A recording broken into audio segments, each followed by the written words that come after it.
नमस्कार, स्वागत है आप सभी का। मैं हूं आपके साथ ऋषु त्यागी। मध्य प्रदेश की बीजेपी सरकार अब तक का सबसे बड़ा कर्ज लेने जा रही है। बताया जा रहा है कि सरकार 88,000 करोड़ रुपए का कर्ज लेने जा रही है। इसमें 73,540 करोड़ रुपए बाजार और 15,000 करोड़ रुपए केंद्र सरकार से इस दौरान लेने जा रही है। भारी भरकम कर्ज इतिहास में पहली बार लिया जा रहा है। प्रदेश सरकार के कर्ज लेने पर पूर्व मुख्यमंत्री कमलनाथ ने सीएम मोहन यादव पर तंज कसा है। पूर्व मुख्यमंत्री कमलनाथ ने ट्वीट कर लिखा कि मध्य प्रदेश सरकार वित्तीय वर्ष 2024-25 के लिए 88,450 करोड़ रुपए कर्ज लेने जा रही है। इससे पहले मध्य प्रदेश पर 3.50 लाख करोड़ से अधिक का कर्ज है। वर्तमान में प्रस्तावित कर्ज के बाद मध्य प्रदेश पर लगभग 4.38 लाख करोड़ का कर्ज हो जाएगा। कर्ज में डूबी मध्य प्रदेश सरकार की हालत ये हो चुकी है कि अब इन्हें कर्ज का ब्याज चुकाने के लिए भी कर्ज लेना पड़ता है। ये गलत आर्थिक नीतियों और अपरिपक्व निर्णयों की देन है।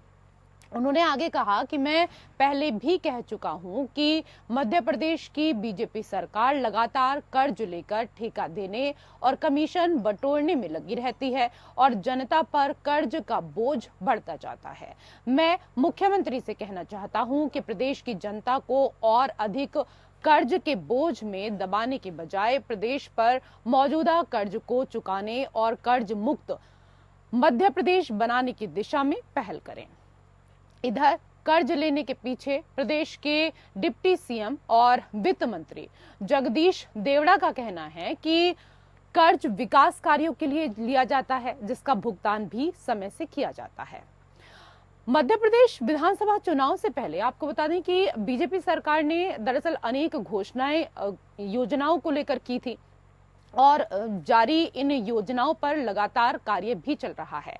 इन योजनाओं के दम पर प्रदेश में बीजेपी की सरकार बनी, लेकिन अब ये योजनाएं सरकार के लिए सिरदर्द बनती हुई नजर आ रही हैं। लाडली बहना योजना में हर साल 18,000 करोड़ रुपए का खर्च, इसके साथ ही 100 रुपए में 100 यूनिट बिजली देने में 5,500 करोड़ रुपए, कृषि पंपों के सब्सिडी पर 17,000 करोड़ और इसके साथ ही 450 रुपए में सिलेंडर देने की योजना के लिए 1,000 करोड़ रुपए चाहिए।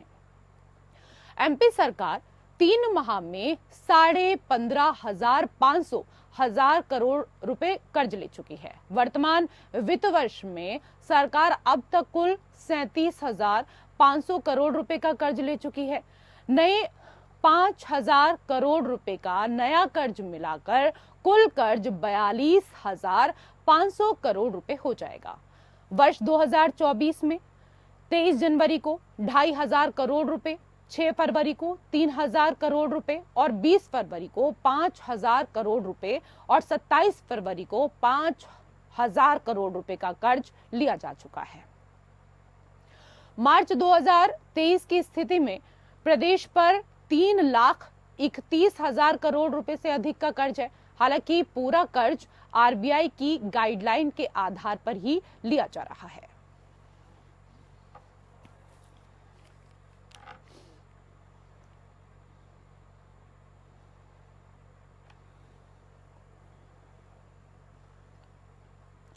तो मध्य प्रदेश सरकार का खजाना लगातार खाली होता जा रहा है, पर उसके बाद भी मध्य प्रदेश की सरकार एक के बाद एक सौगातें देने में लगातार जुटी हुई है।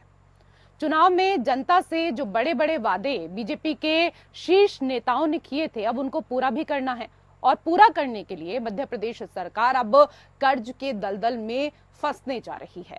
मध्य प्रदेश की बीजेपी सरकार अब तक का सबसे बड़ा कर्ज लेने जा रही है। सरकार 88,000 करोड़ रुपए का कर्ज लेने जा रही है। इसमें 73,540 करोड़ रुपए बाजार और 15,000 करोड़ रुपए केंद्र सरकार से लेने की योजना है। तो इसी को लेकर करेंगे हम चर्चा। 2 विशेष अतिथि पैनल में हमारे साथ जुड़ चुके हैं, उनका परिचय आपके साथ करा देते हैं। हमारे साथ बीजेपी के नेता मोहित गोयल जी जुड़ चुके हैं। स्वागत आपका मोहित जी। हमारे साथ कांग्रेस के प्रवक्ता राकेश सिंह यादव जी जुड़ चुके हैं, आपका भी स्वागत। राकेश जी, मध्य प्रदेश की सरकार एक बार फिर भारी कर्ज लेने जा रही है और ये कर्ज 88,540 करोड़ रुपए के आसपास होगा। इससे सरकार अपनी महत्वाकांक्षी योजनाओं को संचालित कर सकेगी। इस कर्ज में सरकार 73,540 करोड़ रुपए बाजार से और 15,000 करोड़ रुपए केंद्र सरकार से लेने वाली है। सबसे पहले इस पर आपकी प्रतिक्रिया लेना चाहूंगी। तो ये सुना था कि लोग कर्ज लेते थे, उनके घर नीलाम होते थे, बैंक उनसे वसूली करने आते। लेकिन कुछ समय बाद मध्य प्रदेश के बारे में ये सुना जाएगा कि प्रदेश नीलाम हो रहा है और दूसरे प्रदेश चाहे तो मध्य प्रदेश खरीद सकते हैं। मध्य प्रदेश सरकार देश में सबसे भ्रष्ट और ठेकेदारों की सरकार है। इस प्रदेश में पैसा सीधे अकाउंट से निकाल के खा लिया जाता है। 150 से 200 करोड़ के घोटाले सीधे हो जाते हैं जिसमें कोई काम नहीं किया जाता, लेकिन मुख्यमंत्री उस पर एक कार्रवाई भी नहीं करता। ये अभी ताजे उदाहरण दे रहा हूँ सरकार बनने के बाद मोहन सरकार। नदी के नाम पे 2,500 करोड़ रुपए लूट लिए जाते हैं भाजपा सरकार द्वारा। केंद्र भी जानता है कि ये पैसे सीधे ठेकेदारों के माध्यम से नेताओं के जेब में चले गए हैं, लेकिन कोई उप भी नहीं करता। मध्य प्रदेश एक ऐसा लूट का जरिया है जहाँ केंद्र से पैसा लाया जाता है, ठेकेदारों के माध्यम से दिया जाता है और फिर यहाँ के नेता और केंद्र के नेता बीजेपी के वो पैसा लूट के ले जाते हैं। लेकिन कर्ज जनता के सिर पे आता है। जनता कर्ज के बोझ से दबी जा रही है। टैक्स तमाम लगा दिए गए हैं। लोगों को पीने का पानी तक उपलब्ध नहीं है मध्य प्रदेश में, ये हालत है। लेकिन उनके बिल लगातार आते हैं, उनसे वसूली लगातार होती है। मध्य प्रदेश में टैक्स वसूला जाता है संपत्ति का, नल कर पूरे मध्य प्रदेश में। पता चलता है कि उसका पोर्टल ही गायब हो गया है, पूरा रिकॉर्ड ही डैमेज हो गया। वो करोड़ों रुपए का घोटाला सीधे सीधे कर दिया गया, लेकिन उसमें कोई कार्रवाई नहीं। ठीक है, मैं जवाब ले लेती हूँ, सर। ठीक है सर, वापस से आपके पास आऊंगी, इस पर मैं जवाब ले लेती हूँ। मोहित गोयल जी, मध्य प्रदेश सरकार की जो स्थिति है उसको लेकर एक कहावत याद आ रही है आज कि घर में नहीं है दाने और अम्मा चली भुनाने, और इसका अर्थ है कोरा दिखावा करना, अर्थात ना होने पर भी ढोंग करना। सर, जब आपके पास पैसा है नहीं तो दिखावा क्यों? कब तक कर्ज लेकर दिखावा करते रहेंगे? इस बात पर तो आप जवाब दीजिएगा ही। इसके साथ ही अभी राकेश सिंह यादव जी कह रहे हैं कि इसी तरीके से अगर आप कर्ज लेते रहे तो वो दिन दूर नहीं है जब एक दिन आप प्रदेश को भी नीलाम कर देंगे। इस पर भी जवाब दीजिए।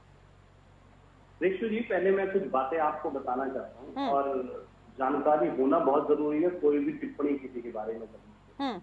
ये भारतीय जनता पार्टी की सरकार है, ये कांग्रेस की सरकार नहीं है जो कर्ज सिर्फ भ्रष्टाचार और कमीशनखोरी में लिया करती। भारतीय जनता पार्टी कर्ज लेती है प्रदेश के विकास के लिए, लोगों की भलाई के लिए, जनता के लिए। दूसरी बात, आज हम अगर जीडीपी की बात करें, क्योंकि बिना आंकड़ों की बात करना हमारे लिए ठीक नहीं है, आज हम जीडीपी की बात करें तो मध्य प्रदेश की जीडीपी 13,22,000 करोड़ रुपए, और जो इकोनॉमिक एनालिस्ट हैं जो वो बोलते हैं, जो आर्थिक विश्लेषक हैं वो बोलते हैं कि जीडीपी का 3.5 से 4% का कर्ज लिया हुआ कर्ज गलत नहीं होता, सही होता है। अगर हम उन आंकड़ों के हिसाब से जाएं तो अभी हमारा कर्ज अनुचित नहीं है और ये कर्ज लिया जा रहा है सिर्फ प्रदेश के विकास के लिए। और मैं अपने भाई को बता दूं कि हमारा मध्य प्रदेश औद्योगिक विकास में भारत में नंबर 1 है। हमारा मध्य प्रदेश जिन्होंने लोगों को जो वादे किए हैं उन वादों पे खरा उतरा है, इसीलिए लोकसभा चुनाव में सारी सीटों पे आपने हार का मुंह देखना पड़ा है। इसलिए हमें ये ना सिखाएं कि हम क्या करते हैं। दिग्विजय की सरकार की बात करें तो आप लोग कई तो विभाग बंद कर दिए थे, कई तो विभागों में तो कर्मचारियों को तनख्वाह तक नहीं दी गई थी, पेंशन तक बंद कर दी गई थी, क्योंकि आप उस समय भ्रष्टाचार में लिप्त थे। चलिए ठीक है, आप एक दूसरे के ऊपर आरोप नहीं लगाइए। मुझे मोहित जी बस इस बात का आप जवाब दीजिए और इस बात को ईमानदारी से बताइए, क्योंकि आप हमेशा फ्री बीज के आलोचक रहे हैं और एक समय में हमने यहाँ पर देखा भी है, लेकिन इसी के चलते आपका जो कर्ज है वो पिछले वित्तीय वर्ष की तुलना में 38% अधिक हो गया है। इसका स्थायी समाधान क्या है, ये बता दीजिए। देखिए, आपकी बात ठीक। पहली बात तो फ्री बीज की शुरुआत तमिलनाडु से हुई थी। भारतीय जनता पार्टी ने कभी भी फ्री बीज की शुरुआत नहीं करी है और हमारे मध्य प्रदेश सरकार ने सारे आंकड़ों का सारे विश्लेषण करके ही ये कर दिया है। मैं आपकी बात करूं तो हम देश की बात नहीं करें, इंटरनेशनल फोरम पे भी मध्य प्रदेश को पर्यटन का एक सबसे बेहतर स्थान बताया गया है। और हम मध्य प्रदेश को एक पर्यटन स्थल पर्यटन प्रदेश बना रहे हैं, जिससे हमारी आय बढ़ेगी, जिससे हम अपने कर्ज को खत्म करें। हम अपने प्रदेश में बाहर से औद्योगिक अपने प्रदेश में आ रहे हैं। हमारा प्रदेश औद्योगिक के मामले में भारत में नंबर 1 है और पूरे भारत के उद्योग हमारे मध्य प्रदेश में आ रहे हैं, जिनकी तैयारियां हम कर रहे हैं।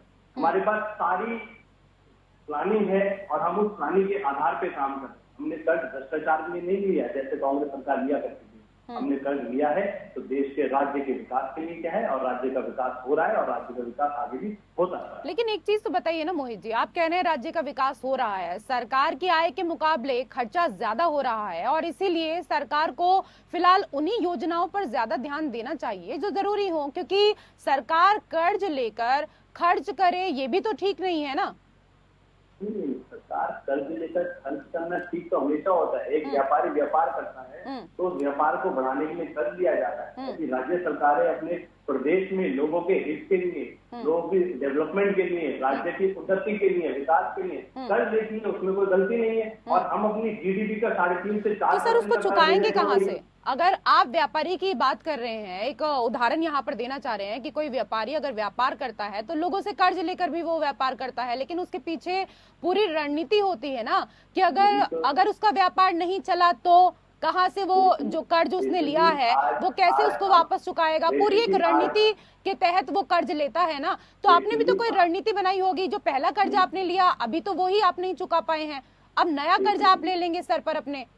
आज मैं आपको यही बताना चाह रहा हूँ, भारत के अगर 3 सबसे बड़े फाइनेंशियल क्राइसिस के स्टेट की बात करें तो वो पंजाब, वेस्ट बंगाल और केरला है, जिसमें भारतीय जनता पार्टी की सरकार है। भारतीय जनता पार्टी की सरकारों के राज्य की बात करें तो आप गुजरात की बात करें तो जहाँ विकास में बहुत अच्छी है, उत्तर प्रदेश की बात करें तो आज वो विकास की नई लहर पे है। और इसी तरीके से मध्य प्रदेश सर इतनी ही विकास की गंगा मध्य प्रदेश में बह रही है तो फिर कर्ज लेने की आवश्यकता क्यों पड़ रही है, आप ये बताइए ना। हम बता रहे हैं, हम मध्य प्रदेश की बात भी करें तो मध्य प्रदेश की प्लानिंग हमारी सरकारों ने इस तरीके से कर रखी है कि इस कर्ज को जल्द चुकाया जाएगा, हमारी आमदनी बढ़ाई जाएगी और हम अपने जीडीपी का सिर्फ 3.5 से 4% ही हम कर्ज ले रहे हैं। हम अन्य प्रदेशों की तरह, पंजाब की तरह नहीं है जो अपने जीडीपी का 65% कर्ज लेके कर्ज में डूबी सरकार है। और कभी राकेश सिंह यादव जी जो तर्क यहाँ पर दे रहे हैं, जो समझाने की कोशिश यहाँ पर कर रहे हैं मोहित गोयल जी, आप संतुष्ट हैं इनकी बातों से? देखिए, बेबुनियाद और ऐसे तर्क है जिसका कोई अर्थ ही नहीं है। इस तरह की बातें करके अपने आप को गलत हैं आप और सही साबित नहीं कर सकते। 20 साल से आपकी सरकार है, 20 साल से लगातार कर्ज बढ़ा है। आप जीडीपी की बात कर रहे हैं, पूरा प्रदेश बर्बाद हो गया है, पूरा प्रदेश भ्रष्टाचार की भेंट चढ़ा है। हर कोने से भ्रष्टाचार की खबरें हर पेपर की हेडलाइन रहती है। करोड़ों रुपए, 100-200 रुपए या 500 रुपए नहीं, हजारों करोड़ों रुपए सीधे खा जाते हैं। उस प्रदेश में आप विकास की बात कर रहे हैं, आप औद्योगिक की बात कर रहे हैं। इसकी सीमेंट हुई है, 4-5 नाम तो बता दें कि कौन सी जमीनें आई यहाँ ली, उद्योग को लगे। अभी टीसीएस इन्फोसिस को जमीन दी थी, सरकार ने वापस ले ली, उसका उपयोग ही नहीं करा। इंदौर में मामला पे ना सत्य पे बात करें और आंकड़ों पे बात करें। अगर आप पेपर पढ़ते हैं तो कल आपने पढ़ा होगा कि टीसीएस इन्फोसिस की जमीन वापस ले ली क्योंकि उसका उपयोग नहीं हुआ। उन कंपनी ने यह बयान दिया है कि मध्य प्रदेश लायक नहीं है क्योंकि यहाँ भ्रष्टाचार इतना है या लूटपाट इतनी है कि आप काम नहीं कर सकते। उन्होंने काम बंद कर दिया और अपने छोटे छोटे उद्योग लगाए।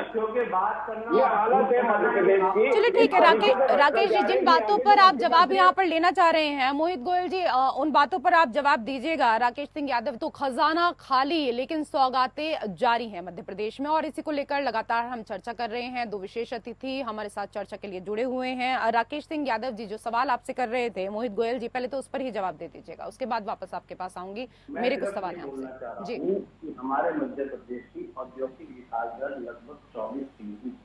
जो पूरे देश के उद्योग की अगर बात करें तो वो हम टॉप 5 में हैं। अरे 3 उद्योग के नाम गिना दीजिए, आपके मुख्यमंत्री, पूर्व मुख्यमंत्री वर्तमान में लगाए हैं। हम तक झूठ बोलेंगे, हम कुछ भी आंकड़ा बता रहे हैं जो सत्य के नहीं है। अरे 3 उद्योग के नाम बताइए जो आपने लगाए हैं, जब वो भी नहीं है आपके पास और यहाँ पता सुना रहे विकास की।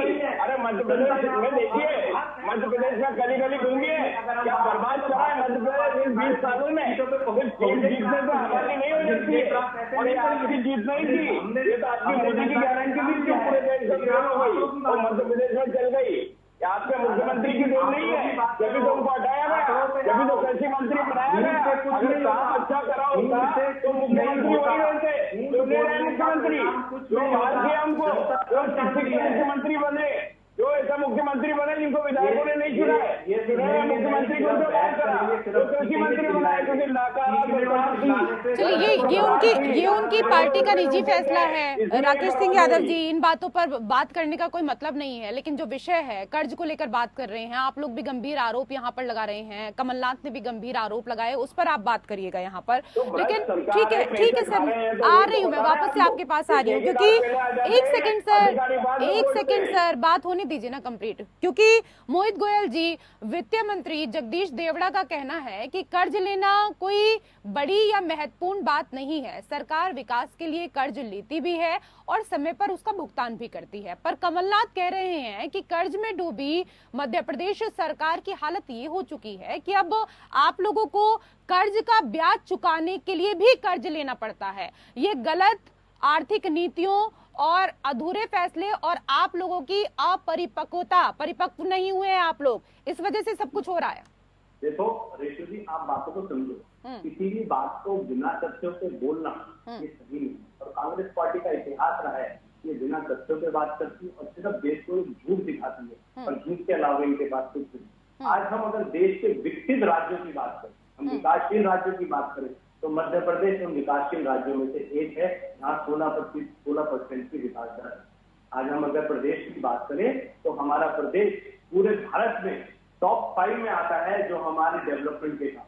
और हम अगर इनके प्रदेशों की बात करें जब हम भारतीय जनता पार्टी की सरकारें नहीं है, हम पंजाब की बात करें, हम वेस्ट बंगाल की बात करें, हम केरला की बात करें, तो ये 3 प्रदेश ऐसे हैं जो फाइनेंशियल क्राइसिस से जूझ रहे हैं। ये 3 प्रदेश ऐसे हैं और यहाँ भारतीय जनता पार्टी की सरकार नहीं है। आप भारतीय जनता पार्टी की सरकार के राज्यों की बात करें तो गुजरात पूरे देश के सामने उसका उदाहरण है। उत्तर प्रदेश जहाँ गुंडा राज हुआ करता था समाजवादी पार्टी के टाइम पे, आज वो विकास के नए ऊंचाइयां छूटा। आज हम किसी भी मध्य प्रदेश की बात करें, आज हम वहां पे अगर जनता ने हमें बहुमत दिया, जनता ने हमें मत दिया, जनता ने सारी चीजें होता है, तो वो हमारे काम के ऊपर। ठीक है, जनता ने आपको वोट दिया है तो अब आप फ्री की सौगातें देंगे और इतनी सौगातें देंगे कि आपके सर पर कर्ज चढ़ जाए, आप कर्ज के तले दब जाएं, लेकिन सौगातें आप इसी तरीके से देते रहेंगे क्योंकि जनता ने आपको मत दिया है। आज हम फ्री की बात करें तो दिल्ली में आम आदमी पार्टी की सरकार है। मध्य प्रदेश को सीधे लूटा जा रहा है। 10 साल में बिजली इम्पोर्ट एक ऑटोनॉमस बॉडी है। ठीक है राकेश सिंह यादव जी, क्योंकि अभी मैंने मोहित जी से भी सवाल किया। ठीक है सर, मैं सवाल पूछ रही हूँ ना सर। मोहित जी 1 सेकंड रुक जाइए, आप मैं सवाल कर रही हूँ। अरे सर, ऐसे ही झगड़ा करते रहेंगे तो बात कैसे पूरी हो पाएगी, कैसे सुन पाएंगे लोग? एक एक करके बोलिए सर, एक एक करके बोलिए। राकेश सिंह यादव जी, क्योंकि अभी मैंने सवाल इनसे भी यहाँ पर किया, वित्त मंत्री जगदीश देवड़ा का कहना है कि कर्ज लेना कोई बड़ी या महत्वपूर्ण बात नहीं है, सरकार विकास के लिए कर्ज लेती भी है और समय पर उसका भुगतान भी करती है। वो इस बात को लेकर सफाई दे रही हैं और ये भी कहा जा रहा है कि जो पूरा कर्ज लिया जा रहा है वो आरबीआई की गाइडलाइन के आधार पर ही लिया जा रहा है। देखिए, देवड़ा जी बोल रहे हैं कि कर्ज लेना बहुत बड़ी बात नहीं, कर्ज लेके कर्ज का जो ब्याज है उसको भी कर्ज से चुका रहे हैं। इससे बुरी गत मध्य प्रदेश की क्या हो सकती है? और ऐसा वित्त मंत्री जो ये बयान दे रहा है जिसको कर्ज चुकाने के, ब्याज के चुकाने के पैसे नहीं है, उसके लिए भी कर्जा लेना पड़ रहा है, तो आप समझ सकते हैं कि मध्य प्रदेश कितना गर्त में चला गया है। वो वर्तमान मुख्यमंत्री अगर हद के ये कर्ज ले रहे हैं तो मध्य प्रदेश को कहाँ ले जाके छोड़ेंगे इसका आप अंदाजा नहीं लगा सकते। पिछले 20 साल में ये कर्ज कितना बड़ा, उसके आंकड़ों पे अगर आप जाएंगे तो आपको पता चलेगा कि किस बुरी तरीके से मध्य प्रदेश को लूटा और बर्बाद किया गया, कर्ज के तले दबा दिया गया। यादव जी, क्या आप एक बात मानेंगे, क्या मध्य प्रदेश कृषि प्रधान राज्य है? आपके यहाँ सबसे ज्यादा आत्महत्या आपके शिवराज जी के राज में हुई। ये बात कितने किसान मध्य प्रदेश में आत्महत्याएं हुई, फर्जी इनाम कितना लिया, किसान मारे को आपको जानना चाहिए क्या? किसान मारे का बहुत हत्या करी आपके शिवराज जी को जानना चाहिए क्या? नहीं आई कांग्रेस में, जब नहीं आई है तो उसके बाद सोच लीजिए कि प्रदेश आपने जिनका बर्बाद किया है उनके बर्बाद कर दीजिए, उसका जिम्मेदार शिवराज सिंह चौहान है और इस तरीके से जो फर्जी नेता रहते हैं आपके आगे वो लूटपाट करते हैं लगातार, वो मध्य प्रदेश बर्बाद करते हैं और जिस तरीके से मध्य प्रदेश बर्बाद हुआ उसका जवाब जरूर दिया जाएगा। अच्छा ठीक है मोहित जी अब आप सोच रहे हैं कि ये पहले वाली कांग्रेस रह गई है, तो ये 10 साल पहले वाली कांग्रेस नहीं है। अब देखिए विपक्ष की जो संख्या है वो सदन में भी बहुत अधिक बढ़ गई है और ऐसे में सवाल तो यहाँ पर पूछे जाएंगे आपसे। इतना अब कमजोर विपक्ष नहीं है, कमजोर नहीं है, इसीलिए सवाल पूछे जाएंगे। देखिए आपने कहा, आपने यहाँ पर कृषि को लेकर बखान किया, उपलब्धियां बताई, तो उन्होंने भी आपकी नाकामी बताई कि किस तरीके से सबसे ज्यादा किसानों ने आत्महत्याएं की हैं, तो वो मध्य प्रदेश के भीतर ही की हैं। बच्चा होता है।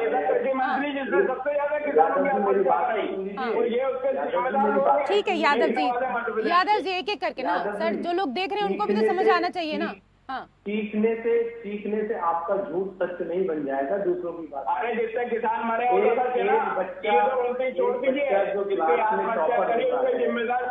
एक एक करके बोलिए सर, एक एक करके सर। यादव जी उनसे सवाल पूछ रही हूँ ना, उनको जवाब देने दीजिए, उसके बाद आऊंगी वापस से आपके पास जी। मैं विपक्ष की बात पे जवाब दे रहा हूँ। एक बच्चा जो क्लास में टॉपर होता है ना, जब वो डिस्टिंक्शन से पास होता है, जब वो फर्स्ट डिवीजन से पास होता है, मैं जिसकी बात कर रहा हूँ, जब वो फर्स्ट डिवीजन से पास होता है तो उसको दुख होता है।